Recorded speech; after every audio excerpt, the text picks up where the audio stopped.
নাঙ্গলকোটে এক স্কুলের এসএসসিতে সবাই অকৃতকার্য।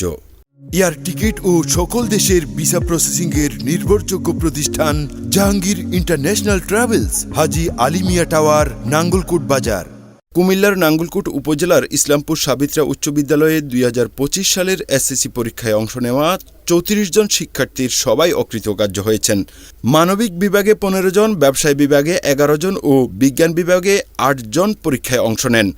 ফলাফল শূন্য হওয়ায় অভিভাবকদের মধ্যে চরম ক্ষোভ ও হতাশার সৃষ্টি হয়েছে।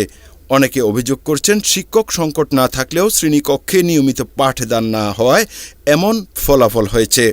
বিদ্যালয়ের প্রধান শিক্ষক শহীদুল্লাহ মন্তব্য দিতে অস্বীকৃতি জানান। তবে উপজেলা শিক্ষা কর্মকর্তা জানান, বিষয়টি তদন্ত করে প্রয়োজনীয় ব্যবস্থা নেওয়া হবে।